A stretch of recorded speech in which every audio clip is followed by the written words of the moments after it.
Can we talk about, let's just briefly talk about the COVID thing Sure. with President Trump. I know we have to. No, it's worth. Yeah. Oh, and yeah, Yeah. we should talk about it. So I just gut thoughts, first impressions. I don't watch a lot of mainstream media, as you know, anymore. I used to. Right. They're full on propaganda. Whatever they're telling me, I know they're trying to sell me something. So, but by virtue of being in DC over the weekend, and this is where this happened. He's at Walter Reed, and there were a lot of people there at Walk Away, some of whom went over to the vigil at Walter Reed later that the Friday night, I think. And in the restaurant we were at, it was like a bar restaurant. They had different news channels up on the televisions, and so everybody's reading the chyron and reading the closed caption, like what's going on. Right. And just by virtue of being around that, I could tell, oh, okay, the mainstream media is basically on this alarmist kick where they're trying to freak everybody out about, oh, the president's got COVID, he's going to die. Oh my God, he's going to die. And even friends of mine who are pretty rational, but who were plugging themselves into the news this weekend were saying to me, like, oh my gosh, what do you think is going to happen? Do you think he's going to be okay? And they were getting kind of alarmed too. I don't understand that. I'm not alarmed at all. We know the survival rate. We know that the death rate is very, very small for COVID. And supposedly he's asymptomatic. It doesn't seem like it's a bad case of it for him. And I'm not worried about him passing away unless this is like JFK and they're trying to take him out and say it was COVID. I'm worried about him being taken out by someone else, but not by COVID. I guess I'll put it that way. So I don't get the hysteria. And then what I saw that happened. Just to be clear, he is in a higher risk group, He and is. he was on.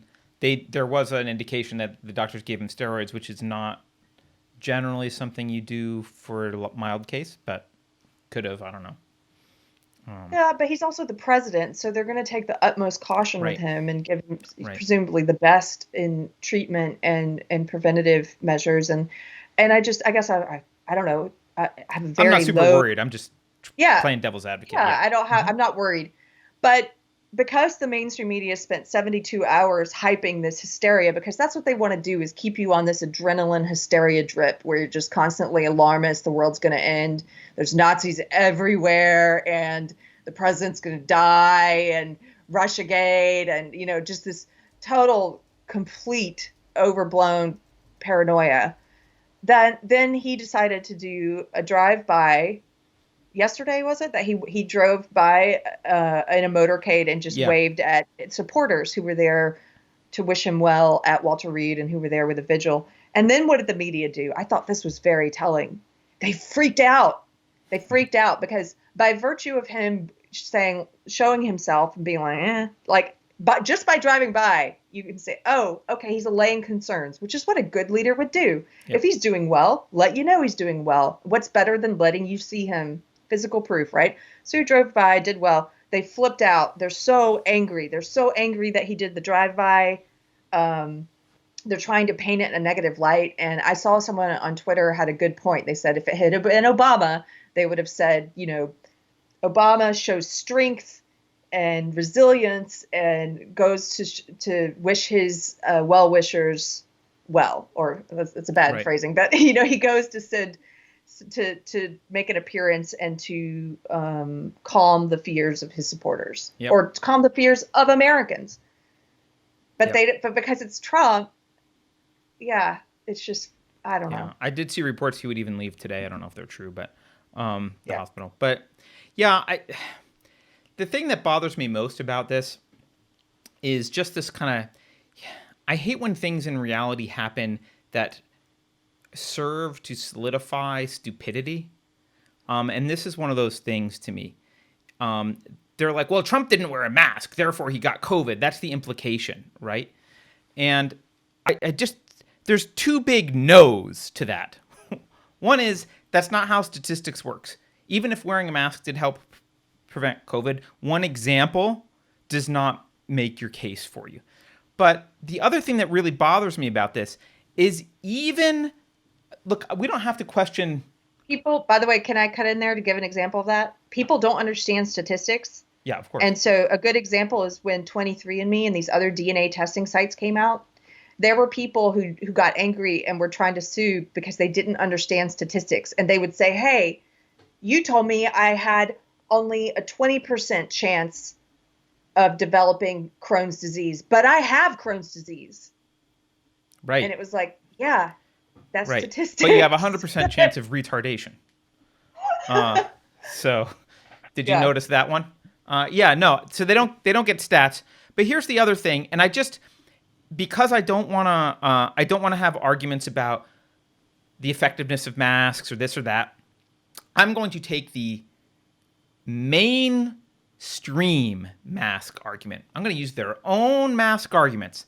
Let's take a look at their own mask arguments, shall we? This is from Mayo Clinic. They're defending the CDC. They're going to talk about this. This is why did the CDC say masks, not to have masks? Well, at the time, experts didn't know the extent to which COVID could spread the virus before symptoms appeared. Oh, what they're talking about is wearing masks to prevent the spread from you to other people. Not to prevent getting it, but to prevent spreading it.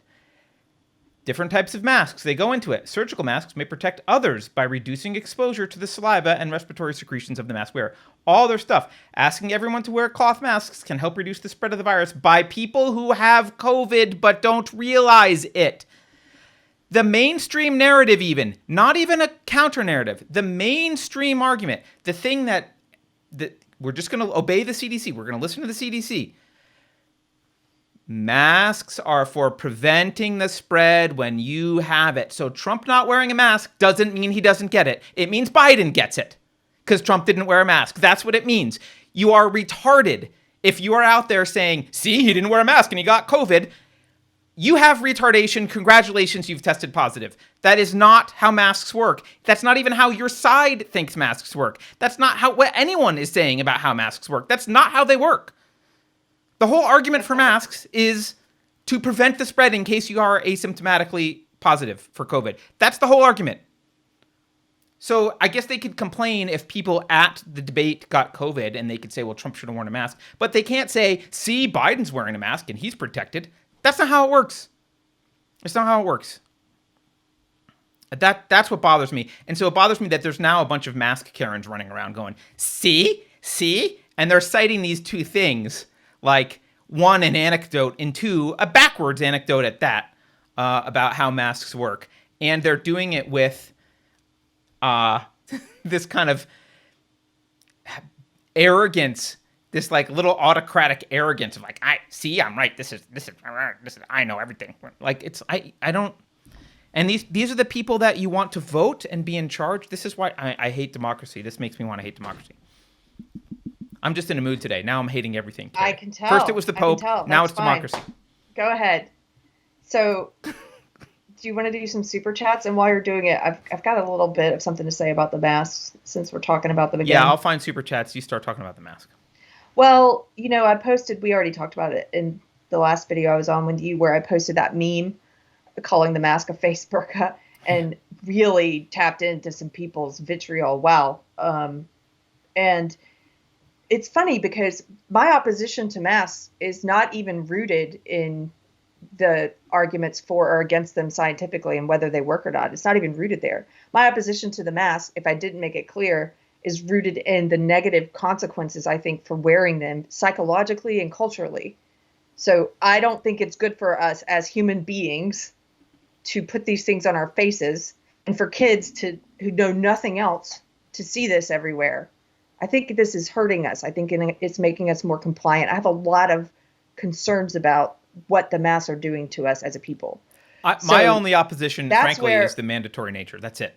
Right, and the mandatory nature. That's where it's rooted. But since people got very upset with me, then I had some people who are also opposed to masks who started sending me some of the peer-reviewed studies about the efficacy of masks. And lo and behold, they're much less effective at so-called preventing the spread than I thought they would even be. So for those people who say that the virus is 100 microns wide, need we remind you? Right. And those people who say the ones who support the mask mandates and say they do so, say that it's rooted in preventing the spread. I don't even think you've read the studies. So how can you say that's where it's rooted? I don't think you've read the studies. Well, Carrie, it's illegal to read the studies. What we have to do is read them and tell you what's in them. That's our job as the media. Right. Sorry, I That's what they channeled do. Cuomo for a second. Um, that's what they're doing, right? That's what they're doing. Yeah. They're just what's that? What's the guy the young guy who looks like he's like my older brother? He looks ancient. Brian Stetzer. Uh, like the guy, I'm like twice his age, and he looks like he's my older brother. He's gonna rant about it and tell you that masks are. Oh, there's a study. I don't know if he did rant. I'm just saying it comes from people like that who are telling you that the study proves blah blah blah. By the way, even the stuff that I'm reading now, even if you read this Mayo Clinic article, it says when they're trying to say, can face masks help slow the spread of the coronavirus that causes COVID? Now they're trying to debunk the idea that it can't, right? They're trying to say that's again. Okay. Yes, face masks, combined with other preventative measures such as frequent hand washing and social distancing, help to slow the... It's like, oh, wait, what was the rest of that? What was that little parenthetical? Oh, such as other stuff. Yeah, combined. You could say Legos combined with hand washing and sanitization prevent COVID. It's like, yes, anything combined with other stuff that help. It's just... There's even No I one think sees I through think this. what we'll do is we'll put some of the links to these studies in today's video description if people want to read them afterwards. Yeah. But one of the ones I was reading was from the CDC. Guess what? It doesn't really come out swinging in support of the mask wearing. I I don't know what studies you guys are reading, and I'm sure, trust me, I'm sure there are ones that say mask wearing is effective. But are you aware there are ones, even from the CDC, that say they're not? So, By the way, uh, I'm not against wearing masks. I'm just against this mandatory thing and this smug attitude that these little authoritarians are taking about you're just anti-science. You don't understand blah blah blah. You know what? Uh, that's not how science works. And and you don't get to say that, and you don't get to make me wear a mask. I might wear a mask at times, but it's my decision. and here's the other thing. I think this goes back to what how I don't think right and left doesn't tell me that much anymore. Right and left is No. increasingly meaningless. I think what's more interesting about people is whether they're authoritarian or not. And you can be authoritarian on the left or the right, it doesn't matter. And you can be opposed to authoritarianism from the left or the right, it doesn't matter. But anyway, people are trying to make this a tribal issue, a political issue, like a right and a left thing. Right. And the media did that. Again, the media's job is to manufacture consent. And the media has been selling us a narrative and trying to get us to consent to the idea that if you oppose the mask mandates, you're on the right, and if you're for them, you're on the left. That's not true. However, people who just blindly follow the tribe, which is a lot of people, once the media starts putting that idea out there, then they just scurry along to whichever tribe they're in. Oh, I'm supposed to be over here, or I'm supposed to be over here. But it's not fundamentally true. I have conservative family members who support the mask mandates. Of course. I They have a really and good I friend who's conservative who is very paranoid about this virus and still wearing yes, masks. And yeah. yeah, Hmm. and I have hippie friends, the kind that collect crystals and stuff, who are out on the square in my small town protesting the masks. Yeah. Who I've run into out there. Who it's not a left right thing fundamentally, but Yep. they try to make it that, which bothers me. Right. Yeah. And the other thing that is the most one of the most anti-science attitudes that I've seen, and it's been probably on both sides, although I see it a lot with the left because they catastrophize things. But you're seeing, especially with this mask thing, this idea that it's a black or white issue. Masks either prevent or don't prevent. They either help or they don't help. That's not how anything works. Everything's risk management. Like everything is about there's some risk out there and there's ways to reduce that risk. The question is like, Yes. how much of that risk is reduced? Is it worth the inconvenience? Are there other downsides? Blah, blah, blah. Like, yeah, if someone's sneezing on you, or if you're sneezing on someone and you wear a mask, you will decrease the likelihood of infecting them if you're sneezing on them and you're wearing a mask. Absolutely. The question is, do we want to live in a society in which we are constantly minimizing risk for everything? Because if that's the case, you shouldn't drive. Let's just ban cars because cars are riskier than not mask wearing. Cars are riskier than COVID, way riskier than COVID. Right. And they don't have a they don't preference follow for that. old people. So, So let's do some super all right. chats. Okay. Beverly says black or white issue. So now Carter's bringing race into it. I see. Yes, yes, Beverly.